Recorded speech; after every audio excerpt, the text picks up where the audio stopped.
नमस्कार दोस्तों, आज इस वीडियो में बात करेंगे राजस्व विभाग के बारे में। सबसे पहले जान लेते हैं राजस्व किसे कहते हैं। तो राज्य सरकार द्वारा कर या टैक्स की वसूली के लिए एक विभाग बनाया गया है जिसे राजस्व विभाग कहते हैं। राजस्व विभाग विभिन्न प्रकार के कर और टैक्स वसूल करता है और राज्य सरकार को यह उपलब्ध कराता है। तो राजस्व विभाग द्वारा विभिन्न टैक्स और करों के द्वारा वसूल किए जाने वाला वित्त या राजस्व सरकार को हस्तांतरित किया जाता है और टैक्स से जो कलेक्शन होता है उसी को हम राजस्व कहते हैं।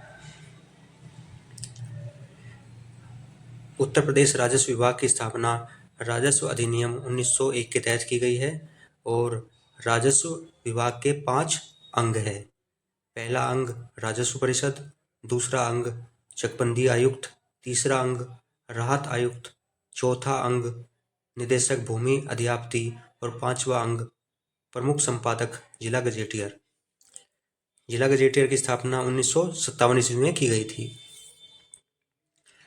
अब इन पांचों में सबसे महत्वपूर्ण जो अंग है राजस्व विभाग का वो है राजस्व परिषद। राजस्व परिषद की स्थापना 1831 ईस्वी में इलाहाबाद में की गई थी। यह राजस्व विभाग का सबसे महत्वपूर्ण अंग है।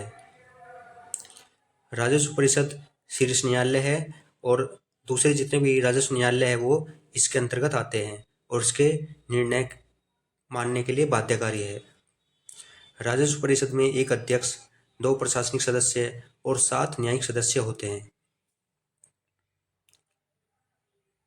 पहले राजस्व परिषद के सभी प्रशासनिक कार्य और न्यायिक कार्य एक साथ होते थे, लेकिन 1947 में न्यायिक कार्य और प्रशासनिक कार्य अलग अलग कर दिए गए हैं। प्रशासनिक कार्य की जिम्मेदारी लखनऊ और न्यायिक कार्य की जिम्मेदारी इलाहाबाद को सौंपी गई है।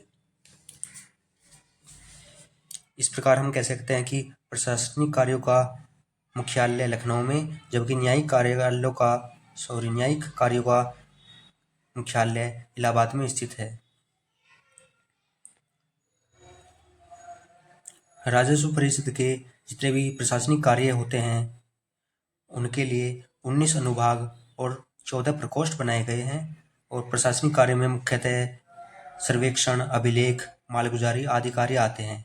इसका मुख्यालय लखनऊ में है, जबकि न्यायिक कार्य करने के लिए 2 अनुभाग बनाए गए हैं और उसका मुख्यालय इलाहाबाद में है।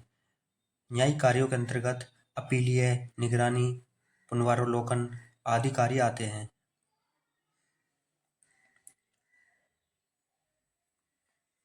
अब हम बात करेंगे राजस्व परिषद के कुछ महत्वपूर्ण अनुभागों के बारे में। जैसे मैंने आपको बताया, राजस्व परिषद में 19 अनुभाग है, जबकि न्यायिक कार्य में हेल्प देने के लिए 2 अनुभाग बनाए गए हैं।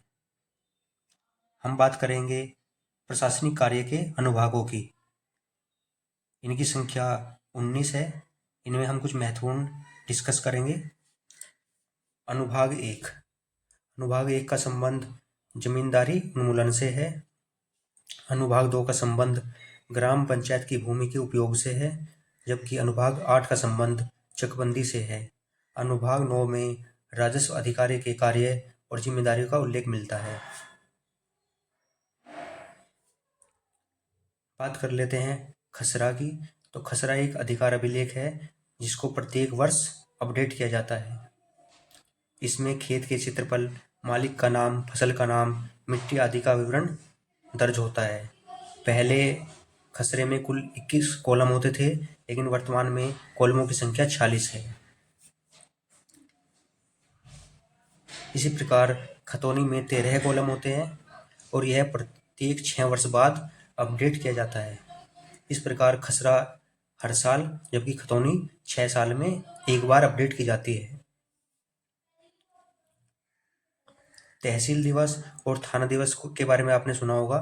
तो वर्तमान में तहसील दिवस प्रत्येक पहले और तीसरे शनिवार को मनाया जाता है, यानी कि हर एक महीने के पहले और तीसरे शनिवार को तहसील दिवस, जबकि दूसरे और चौथे शनिवार को थाना दिवस मनाया जाता है। जबकि तहसील दिवस पहले और तीसरे मंगलवार को मनाया जाता था, लेकिन वर्तमान में तहसील दिवस प्रत्येक माह के पहले और तीसरे शनिवार को मनाया जाता है, जबकि थाना दिवस प्रत्येक माह के दूसरे और चौथे शनिवार को मनाया जाता है।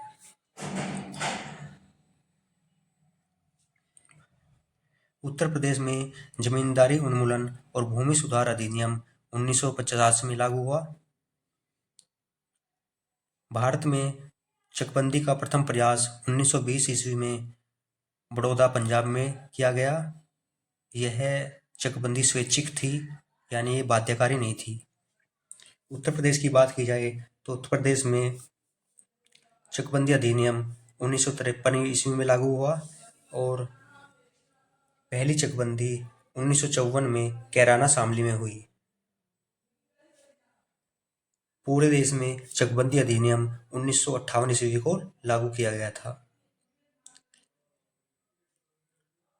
भारत में पंचायती राज व्यवस्था लागू करने के लिए 1992 ईस्वी में 73वां संविधान संशोधन किया गया और इसी के अंतर्गत 11वीं अनुसूची जोड़ी गई और भारत में पंचायती राज व्यवस्था लागू की गई। पंचायती राज व्यवस्था का संबंध भारत के संविधान के भाग 9 में की उल्लेख मिलता है, यानी भारतीय संविधान के भाग 9 में ग्राम पंचायतों का उल्लेख मिलता है। ग्राम पंचायत स्थापना का संबंध अनुच्छेद 40 से है और ग्राम पंचायत का चुनाव लड़ने के लिए न्यूनतम आयु 21 वर्ष होनी चाहिए। ग्राम पंचायतों को 16 विषयों पर नियम व सेवा देने का अधिकार दिया गया है, जबकि इनकी कुल संख्या 29 है, लेकिन राज्य सरकार ने केवल 16 विषयों पर ही ग्राम पंचायतों को अधिकार दिया हुआ है उत्तर प्रदेश में।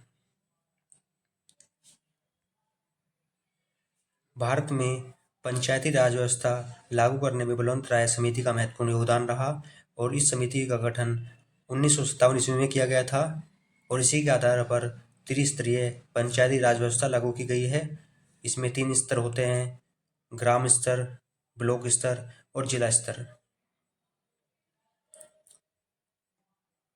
स्थायी बंदोबस्त की व्यवस्था कॉर्नवालिस के द्वारा 1793 ईस्वी में लाई गई थी और इसके आधार पर यह व्यवस्था की गई थी कि मालगुजारी या लगान वसूलने का अधिकार एक समुदाय या एक समूह विशेष को दिया गया था। विश्व स्तर पर हरित क्रांति का जनक नॉर्मन बोरलॉग को माना जाता है, जबकि भारत में हरित क्रांति का जनक स्वामीनाथन जी को माना जाता है। आई होप आपको ये वीडियो पसंद आया होगा। प्लीज़ अगर आपको हमारी वीडियो पसंद आई हो तो हमारी वीडियो को लाइक करें, चैनल को सब्सक्राइब करें, शेयर करें। Thank you so much.